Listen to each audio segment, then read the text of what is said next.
The Georgia clay was the color of old blood in the twilight. It was the hour when the overseer, Josiah Plum, felt a particular kind of restlessness, a sharp-toothed need for order. He stood on the porch of the big house, a silhouette against the lamplight, and watched the line of dark figures returning from the far cotton rows. Their movements were slow, a weary shuffle that spoke of exhaustion deep in the bone. But one figure, near the back, moved differently. It was a slight, almost imperceptible difference, a head held too still, eyes that did not skim the ground for roots but seemed fixed on the darkening tree line. That figure was a boy. He couldn't have been more than 12. Plum descended the steps, his boots silent on the packed earth. He was a gaunt man, with a face that looked perpetually pinched, as if smelling something sour. He carried no whip, just a smooth hickory walking stick. He met the line as it neared the quarters, and it parted around him like water around a stone, heads bowing, eyes averted. All except the boys. The boy's name was Isaiah. He did not look at Plum, but his stillness was a kind of looking. He held a broken-handled hoe over his shoulder, his fingers tight on the wood. "You," Plum said, his voice a low rasp. "The sack." Each picker carried a long sack for the cotton, dragged behind them. Isaiah's sack lay slack at his feet, less than a quarter full. The day's quota, marked by a knot in the canvas, was far from reached. "Open it." Isaiah's mother, a woman named Hester who stood 3 people ahead, went rigid but did not turn. The boy lowered his sack.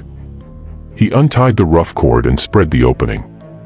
The white fluff inside was pitifully sparse. Nestled within it, like a strange, dark egg, was a smooth river stone, the size of a man's fist. Plum did not shout. He leaned on his stick, considering. The cicadas sawed in the trees. "You added weight," he observed. "To hide the lack of pick. You think I'm a fool, boy. You think I don't know the heft of a full day's work." Isaiah said nothing. His silence was not defiance, exactly. It was something denser, more absolute. It was the silence of a deep well. "Or maybe," Plum continued, stepping closer, "you were fixin' to use that stone for something else." His eyes flicked to the tree line, then back to the boy's face. "Thinkin' on running? Or thinkin' on cracking a skull?" The boy's gaze finally lifted. It was not a fiery look. It was empty, cool, absorbing the men before him as the clay absorbs rain. It was this look, more than the stone, that settled something in Plum. Quiet cruelty preferred a known quantity, fear, anger, submission. This silence was an unknown. "Bring him," Plum said to the driver, and turned back toward the barn. Hester made a sound then, a choked breath, but it was swallowed by the gathering dark. Isaiah did not struggle as the driver took his arm. He walked, still clutching the broken hoe. They passed the smokehouse, its scent of cured meat hanging thick in the humid air, past the well with its rusty crank. The barn door yawned black. Inside, the air was thick with the smell of dry hay, manure, and old wood. Lantern light carved out a small arena of flickering yellow. Plum took his time selecting a length of rope from a peg. He did not look at the boy. "You got a tongue, boy?" he asked, testing the rope's strength. Isaiah stood, waiting. "Master Covington," Plum said, referring to the plantation owner who was away in Savannah, "he believes in discipline. But he don't like marks that show on the selling block. Says it ruins the merchandise." "I agree. So we have an understanding." He instructed the driver to tie the boy's wrists to a low, stout beam that ran across 2 stalls. Isaiah was forced to kneel, then lean forward, his arms stretched out before him, his forehead almost touching the rough timber. The position was one of profound submission, of prayer, or total exhaustion. Plum took the hickory stick. He did not swing it wildly. He placed the tip of it against the soft flesh of the boy's bare left foot. "This here," he said quietly, "is for the stone." He pressed down, slowly, with all his weight, grinding the rounded tip into the arch. Isaiah's body jerked, a single, violent spasm. A sharp gasp tore from his throat, the first sound he'd made. But no scream. His eyes squeezed shut, his fingers clawed at the air, but he made no other cry. Plum held the pressure for a long count of 30, then released. A deep, bruising dent remained in the skin. He moved the stick to the right foot. "And this," he said, his voice still that conversational rasp, "is for the silence." He leaned again. This time, the boy's body went rigid as an oak branch. A high, thin whistle of air escaped his clenched teeth. Sweat poured down his temples, dripping into the hay-dusted dirt. Still, he did not beg.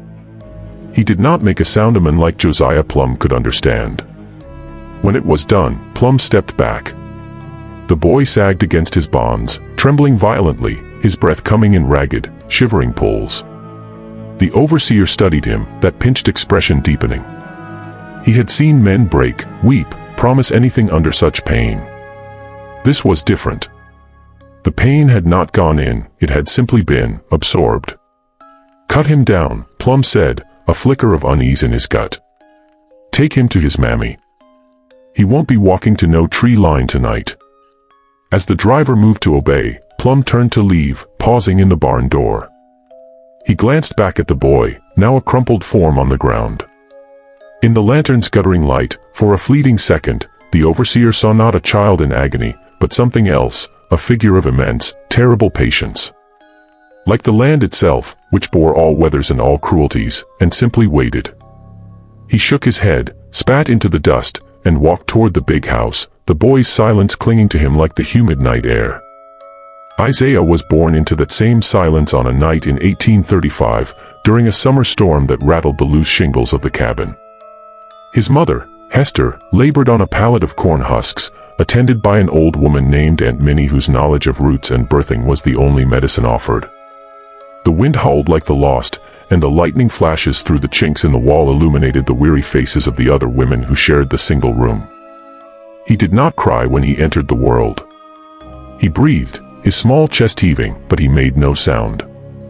Aunt Minnie held him up, slapped his back gently, frowning.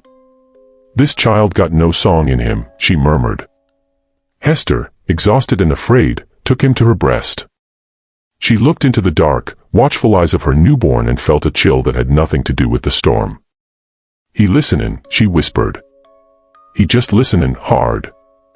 He was named Isaiah for the prophet, though his mother secretly thought of him as Okuwarirako, words whispered from a half-remembered tongue, words for stillness and ancient wood.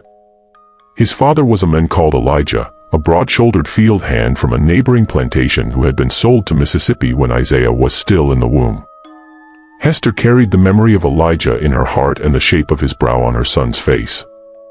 Isaiah's early years were a tapestry of small, harsh details. The cabin, one room of logs chinked with mud, dirt floor, a fireplace for cooking and heat, the air perpetually smoky. The smells, wood smoke, boiling field peas, the tang of lye soap, the pervasive scent of unwashed bodies and sweat. The sounds, the pre-dawn horn calling hands to the fields, the clank of tools, the sing-song calls of the work gangs, the wails of children left in the care of the too old or too young, the night sounds of frogs and crickets that were the backdrop to whispered conversations and soft weeping. His labor began almost as soon as he could walk. First, as a toddler, following his mother down the rows, a living distraction. Then, as a potlicker, fetching water in a gourd dipper for the workers. By 6, he was in the trash gang with the other children, weeding, picking worms off tobacco leaves, or toting small sacks of cotton behind their parents. The Covington plantation, White Oak, was a sprawling empire of some 2,000 acres of red clay, growing mostly cotton but also corn, sweet potatoes, and enough livestock to feed itself. It was a machine designed for a single purpose, extraction. Master Anson Covington was not a red-faced tyrant given to theatrical violence. He was a slight, fastidious man in his 50s, with thinning gray hair and spectacles perched on a narrow nose. He believed in systems, in ledger books, in the immutable laws of economy and race. His cruelty was administrative. He viewed the people he owned as hands or units, their value quantified in dollars next to their names in his inventory. A dead hand was a loss of capital. A maimed hand was a depreciated asset. He preferred punishments that maximized suffering while minimizing lasting damage, the stocks, the paddle, the deprivation of rations, the strategic separation of family members. He left the field discipline to Josiah Plum, whom he considered a necessary, if somewhat vulgar, component of the system, like a sharp plowshare. Hester worked in the loom house, a rare indoor assignment owing to her skill. She wove the rough osnaburg cloth that clothed the enslaved, and sometimes finer linens for the big house. She taught Isaiah her own kind of silence, a protective camouflage. "Make yourself small in the sight of them," she would whisper to him at night, her fingers carding his hair. "Be like the dust. They see through dust." But she worried. Isaiah's silence was not small. It was vast. He would sit for hours, watching a spider spin its web in a corner of the cabin, or tracing the path of an ant across the hard dirt. He listened to the stories the old people told of trickster rabbits and powerful, faraway ancestors, his eyes missing nothing. When he was 9, the system demonstrated its most devastating logic. Covington, to settle a debt to a business associate in Charleston, sold Isaiah's older sister, Leah, who was 15. There was no scene, no dramatic auction block. Covington simply informed Hester one evening as she delivered a finished bolt of cloth to the back porch. He stood there in his waistcoat, holding a glass of whiskey, his tone that of a man discussing the weather. "The girl Leah will be going to Carolina in the morning. See, she is clean and presentable." Hester did not drop the cloth. She did not scream. She turned to stone, only her eyes alive with a pain so profound it seemed to swallow the light from the porch lamp. She nodded once, a stiff, mechanical jerk of her head. That night, in their cabin, she held Leah and Isaiah tight, her tears silent rivers in the dark. Isaiah, pressed between them, felt his sister's heart hammering against his cheek. He did not cry. He breathed in the smell of her cornbread and lye soap and the faint, sweet scent of the pine needles she used to freshen the big house beds. He memorized the exact pattern of freckles across the bridge of her nose. In the gray dawn, a trader's cart came. Leah, wearing her only dress without patches, was led to it. She looked back once, her eyes wide with terror, finding Isaiah's face in the crowd of somber watchers. He lifted his hand, just slightly. She nodded, a tiny, shaky movement.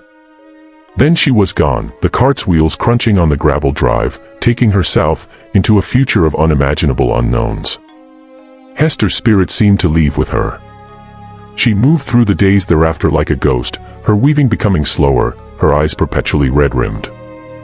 It was after this that Isaiah's unique trait, born in that first soundless breath, began to solidify into something like a skill. He discovered he had a perfect memory for spaces. He could walk through the woods once and recall every significant tree, every rock, every deer path. He could look at a tool and understand its balance, its weakness. More than that, he began to understand the rhythms of white oak itself, the schedule of the patrols, the times when Plum drank himself into a stupor in his cottage, the routes the dogs ran, the places where the creek was shallow enough to cross without sound.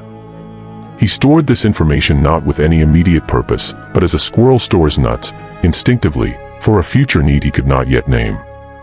He also began to listen to the land in a different way. The old man they called Uncle March, who had outlived 2 masters, would sometimes talk to him.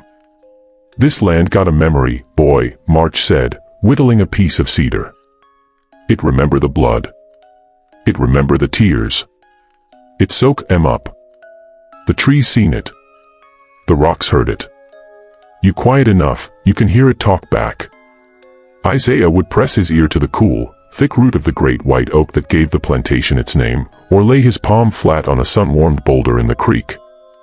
He heard nothing with his ears, but he felt something, a vibration, a deep, slow pulse. A patient, waiting anger.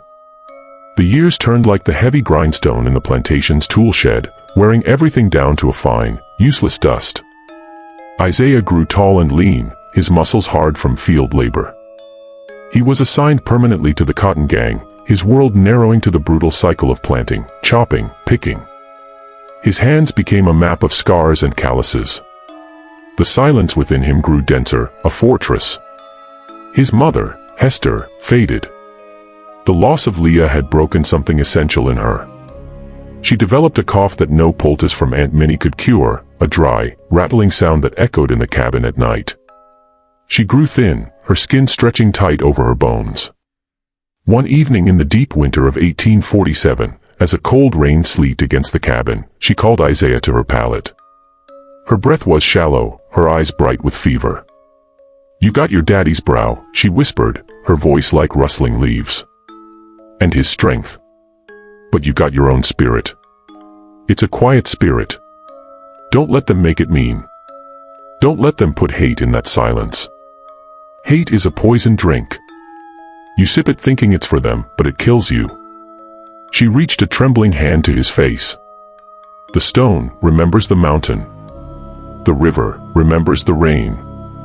You remember who you are, not what they call you." She died before morning. Isaiah sat beside her body until the horn blew. He did not weep.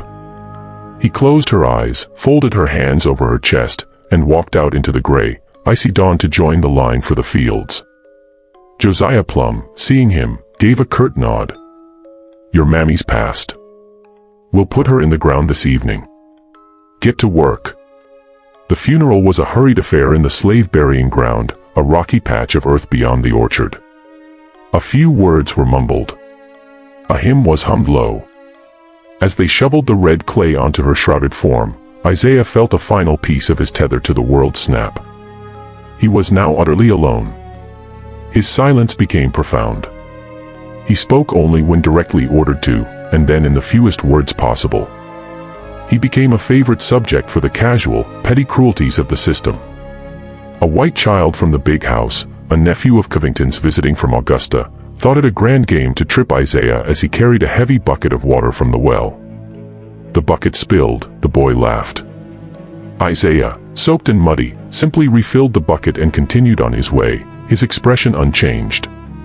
The lack of reaction frustrated the boy, who complained to his uncle that the slave was stupid and sulky. Covington, ever the rationalist, decided to test Isaiah's limits. He ordered him assigned to the most grueling task on the plantation, working the cotton screw. This was a massive, iron-bound wooden press used to bale the cotton for market. It was powered by a mule walking in a ceaseless circle, but it required a man to constantly feed the loose cotton into the wooden box and another to operate the heavy screw. The dust was choking, a thick white cloud that coated the lungs. The labor was relentless, the danger immense. A moment's inattention could catch an arm in the mechanism, crushing it to pulp. It was a job reserved for the strongest and, often, the most troublesome. Isaiah worked there for a year. The white dust settled in his hair, his eyelashes, the lines of his face, making him look like a ghost. He coughed as his mother had coughed. He saw a man named Big Tom lose 2 fingers when the screw turned unexpectedly. He said nothing, just helped bind the bleeding stump. The work etched a new layer of hardness onto his spirit, but it did not break his silence. Instead, it focused it. In the roaring, grinding monotony of the press, his mind traveled. He revisited every inch of white oak he had ever seen. He charted paths in his head, calculated distances, noted landmarks. He was, without knowing the word, surveying. He was building a map not of escape, but of the territory of his captivity, mastering it so completely that one day, perhaps, it could be negated. Josiah Plum watched this with a growing, gnawing fascination. He had come to think of Isaiah as a puzzle, a lock he could not pick.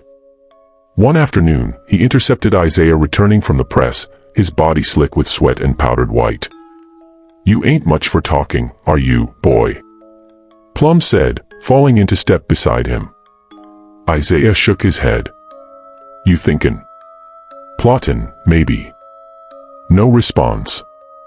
Plum stopped, grabbing Isaiah's arm. The grip was tight, pinching the muscle. "I know you're kind. The quiet ones are the dangerous ones.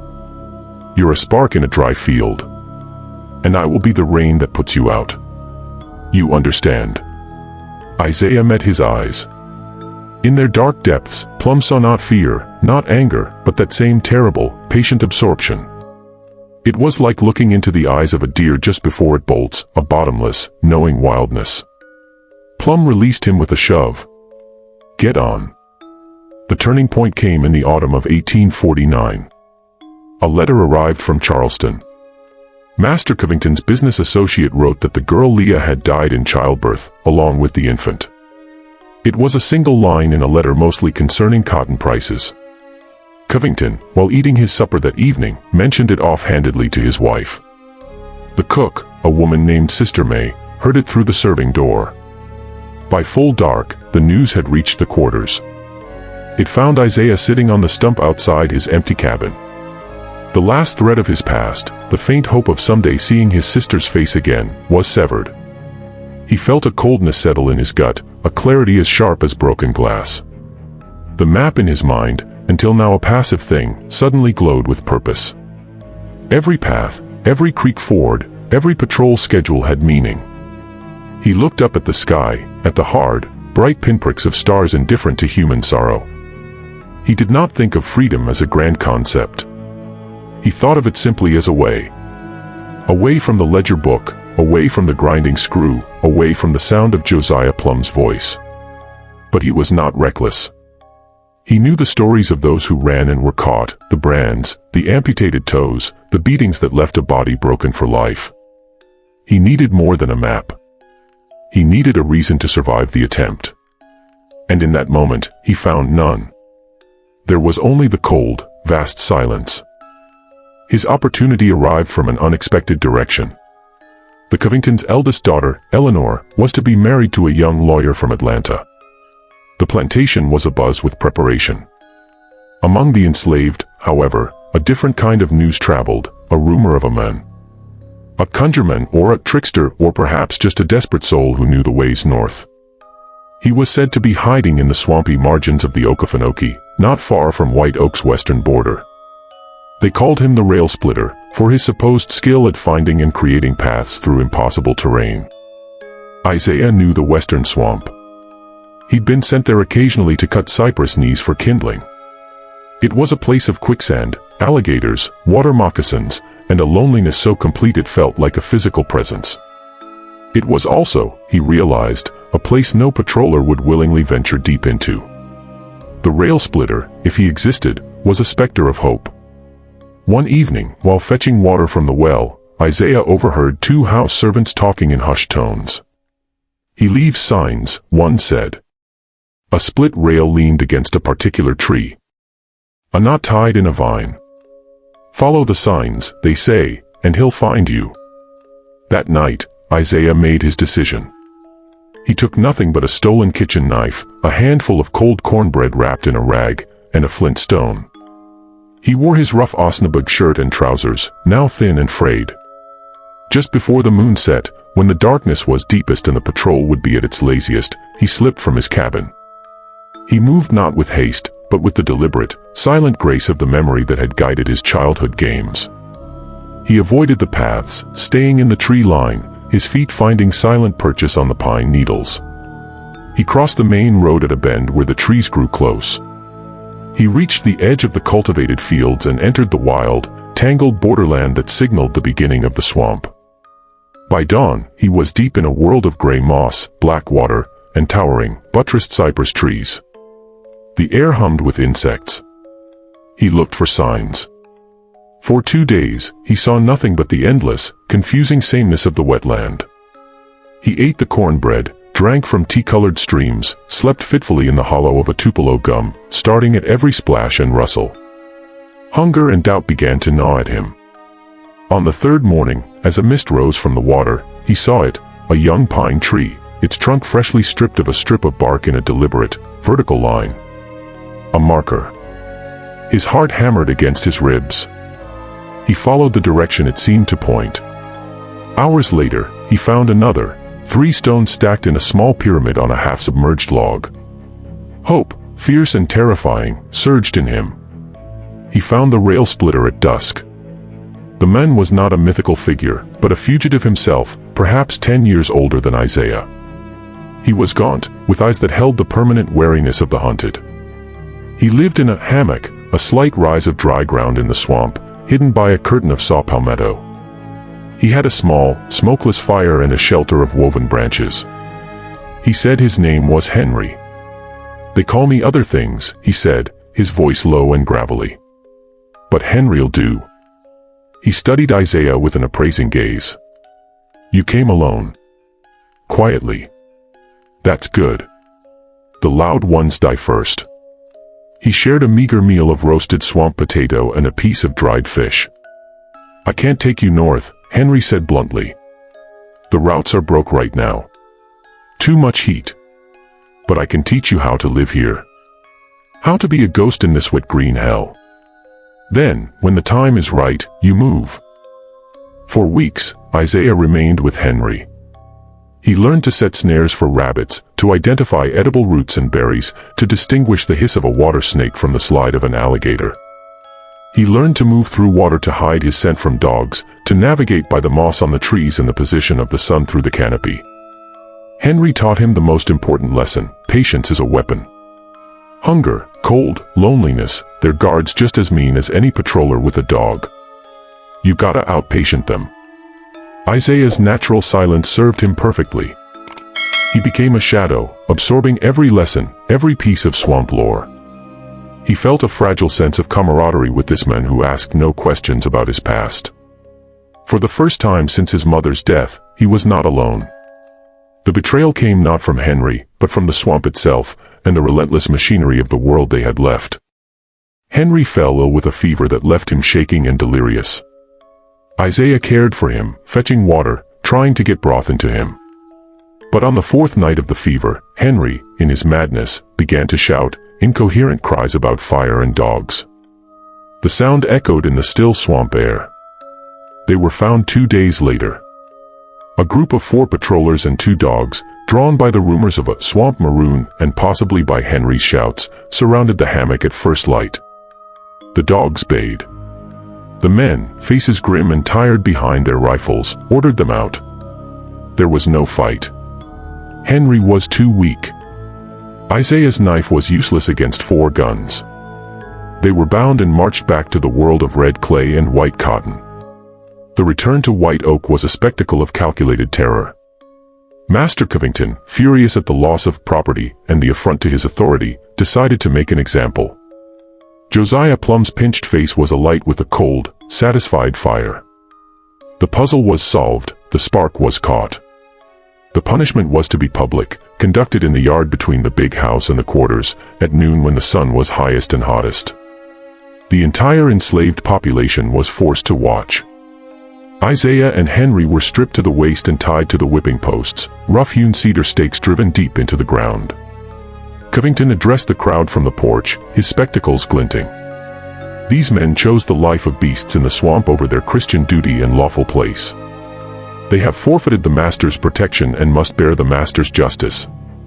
Let this be a lesson to all: the wilderness offers no sanctuary. Only obedience offers peace. Henry was to receive 39 lashes, the number, it was said, that kept a man from dying. Isaiah, as the younger and the one who had run from White Oak itself, was to receive 25. The whip was not the cat o' nine tails, but a single, heavy bullwhip, capable of cutting deep but controlled enough, in a skilled hand, to avoid killing blows. Josiah Plum himself took the whip. He started with Henry. The cracks were like gunshots in the still air. Henry, weakened by fever, cried out with each stroke, his body arching against the bonds. By the 15th lash, he had fallen silent, hanging limp, his back a grotesque map of raised, bleeding welts. Then it was Isaiah's turn. Plum walked over, coiling the whip. He leaned close, his breath smelling of tobacco. "Now we see what's in that silence," he hissed. The first lash landed across Isaiah's shoulders. The pain was a white-hot brand, a searing line of fire. His body convulsed, a gasp tearing from his throat. The crowd moaned softly. The second lash crossed the first. Isaiah bit his lip until he tasted blood. He fixed his eyes on the base of the whipping post, on a single, struggling blade of grass. The third. The fourth. With each strike, the pain built into a crescendo of agony. His world narrowed to the post, the grass, and the sound of the whip. He did not scream. He retreated into the fortress of his silence, into the map in his mind. He was not in the yard. He was in the cool, dark shade of the great white oak. He was feeling the deep pulse of the stone in the creek. He was listening to his mother's whisper, "The stone remembers the mountain." By the 10th lash, his back was a ruin. Blood ran in rivulets down his spine, soaking into his trousers. His vision swam. But he made no sound beyond ragged, panting breaths. Plum, sweating now, grew angry. The lack of sound, the lack of the expected breakdown, robbed him of his satisfaction. He put more shoulder into the strokes, aiming for the sensitive flesh near the kidneys. 15. 16. Isaiah's knees buckled, but the ropes held him up. He was drifting in and out of consciousness, the pain a distant roar. In his mind, he was walking the swamp with Henry. He was following the split rail signs. He was away. 20. 21. The crowd was utterly silent, a sea of downturned faces and clenched fists hidden in skirts and pockets. A profound, collective horror held them. On the 25th and final lash, Plum put all his frustration into the swing. The tip of the whip curled around Isaiah's side, catching him across the ribs and the soft flesh of his abdomen. It was a cruel, slicing blow. Isaiah's body went slack. He hung from the ropes, unconscious. "Cut him down," Covington said from the porch, his voice betraying a hint of unease. The spectacle had not gone as intended. The boy's silence had been more powerful than the whip's crack. "Take him to the sick house. See if he lives." Henry was already dead. They cut his body down and dragged it away, to be buried in an unmarked spot in the burying ground. Isaiah hovered between life and death for 3 weeks. An old woman, the successor to Aunt Minnie, tended his wounds with herbs and clean cloths. The fever raged in him. In his delirium, he spoke, not words, but names. Leah. Hester. Elijah. And once, clearly, the stone remembers. He did live. The scars on his back knitted into a tough, ropey landscape, a permanent testament. But the internal damage from that final lash was severe. He was never again able to stand fully straight without pain. He was assigned to lighter duties, mending fences, tending the small vegetable garden for the sick house, tasks that kept him on the periphery. Josiah Plum could not look at him. The boy's survival, his scarred silence, was a living reproach. The overseer took to drinking more heavily. He would sometimes wake in the night, hearing not the crack of his own whip, but the sound of that absolute, absorbing quiet. The years passed. The 1850s wore on, the nation's tensions tightening like a screw. Master Covington grew older, more preoccupied with politics and the declining price of cotton. White Oak began a slow decay. Isaiah, now a man in his 20s, became a fixture, the silent, bent man who fixed things. He was largely ignored, a piece of forgotten furniture. His map of the swamp, of the plantation, of the roads beyond, remained perfect in his mind, but the fire to use it had been beaten out, replaced by a deep, cold ember of endurance. Then, in the late summer of 1864, the war that had been a distant thunder arrived at the gates of White Oak. Sherman's army was cutting its path to the sea. Panic seized the county. Master Covington loaded his most valuable possessions, silver, papers, some of the lighter house people, onto wagons and fled south. He left Josiah Plum in charge of what remained, with orders to hold the property as long as practicable. Plum, half mad with fear and whiskey, tried to rally a few terrified white neighbors and the remaining enslaved men to make a stand. It was a farce. The first glimpse of blue uniforms on the horizon sent the neighbors scattering. Plum, in a final, furious act of spite, ran into the big house and set it ablaze. He then mounted his horse and rode wildly into the woods, likely to be captured or shot as a guerrilla. Isaiah watched the big house burn from the door of his cabin. He felt nothing. No joy, no vengeance. Just the cold, clear silence. As the last of the Confederate stragglers vanished and the first Union cavalry scouts trotted cautiously up the drive, he saw his moment. Not for freedom, that was coming on the heels of the army. But for something else. While chaos reigned, the remaining enslaved people emerging, unsure, the soldiers trying to establish order, the flames crackling, Isaiah turned and walked, not toward the liberating army, but away from it. He walked with his painful, loping gait, past the burning house, past the empty overseer's cottage, past the silent fields, and into the woods. He did not take the road. He followed the paths in his mind, the map he had drawn over a lifetime of observation and suffering. He made for the swamp. The Union soldiers saw an older, crippled black man disappearing into the trees. They thought nothing of it, a frightened soul fleeing the violence. In the great upheaval of emancipation, Isaiah was counted among the missing, presumed dead or wandering. White oak was confiscated, later sold. The story of the silent boy who endured the lash faded into the unrecorded lore of the place, then vanished altogether. But Isaiah did not die. He found Henry's old hammock, overgrown but recognizable. He rebuilt the shelter. He lived as a ghost, as Henry had taught him. He wanted no part of the new world being born out of the ashes, a world that he sensed would still be cruel, just in different ways. His body was broken, but his hands could still set a snare, his mind still remembered the edible roots. He lived there for 23 years.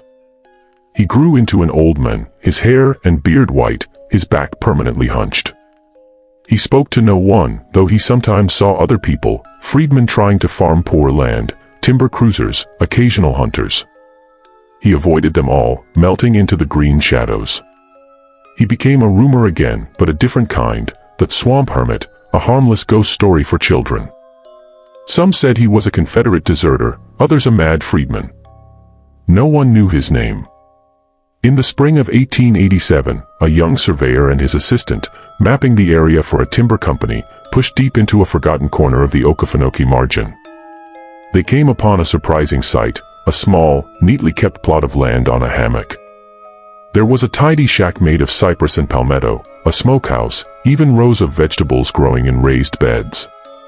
An old black man with a deeply scarred face and a hunched back stood watching them, a fishing spear in his hand. He did not look afraid, just weary. The surveyor, a man named Aldrich, raised a hand in peace. "Hello there. We mean no harm. Just mapping." The old man nodded slowly. He pointed with his spear to a bucket of fresh water by his door, an invitation.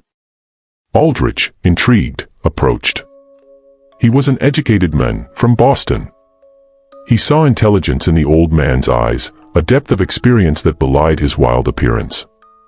Over the next few hours, using a combination of gestures and few, carefully chosen words, the old man, who did not give his name, conveyed that he had lived there a long time. He had no need for the world outside. As they prepared to leave, Aldrich, feeling a strange sense of solemnity, asked if he could take the man's portrait. "To remember this place," he said. He had a new folding camera, a novelty. The old man considered.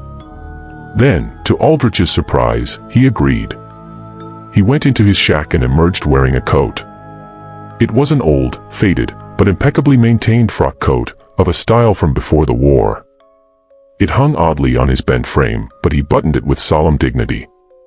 He stood before the shack, not smiling, his hands at his sides, his eyes looking directly into the lens with that same unwavering, silent gaze. Aldrich took the picture. He developed the glass plate negative weeks later in his Savannah studio. The image was striking, the ancient, weathered man in his antique coat, standing before his wilderness home, his eyes holding centuries of sorrow and unbroken will. Aldrich titled it, The Hermit of Okefenokee, and filed it away with hundreds of other landscape and portrait studies. It was not particularly remarkable to him at the time. The plate, along with Aldrich's other effects, was donated to the Georgia Historical Society decades later. It sat in an archive, uncatalogued, in a box marked, Miscellaneous, Southern Types, 1880s. In the winter of 2023, a graduate student named Chloe Bennett was digitizing the Aldrich collection. She was tired, her eyes strained from hours of staring at the high-resolution scanner. The image of the hermit came up.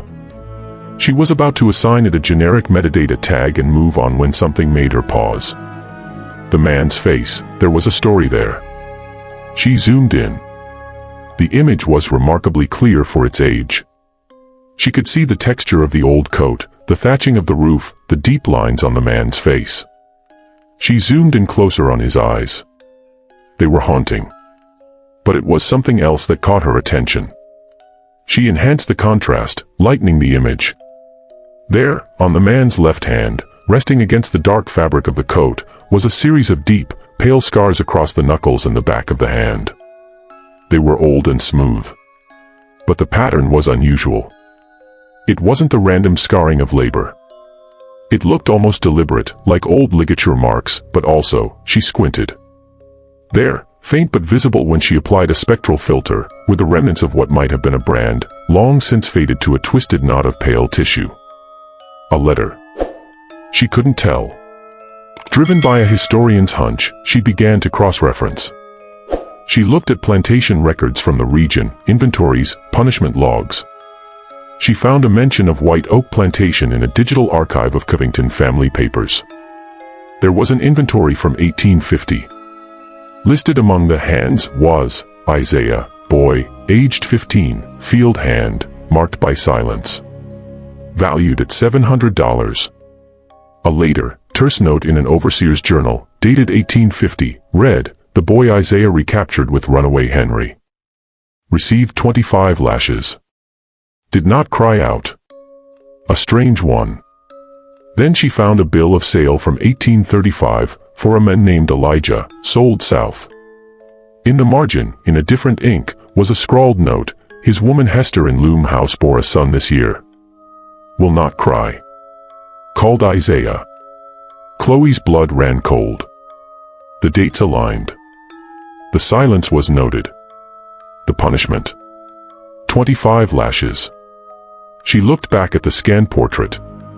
The man's age would be about right. He would have been in his early 50s in 1887. This man looked older, but a life in the swamp would do that. But it was the final piece that made her actually gasp, her hand flying to her mouth. In a collection of letters from the Covington daughter, Eleanor, she found a reference. Eleanor, writing to her husband in Atlanta after the war, described the burning of White Oak. She wrote, "And the strangest thing, Thomas. As the house burned, I saw from the wagon that silent one, the one they called Isaiah, who was whipped nearly to death, watching.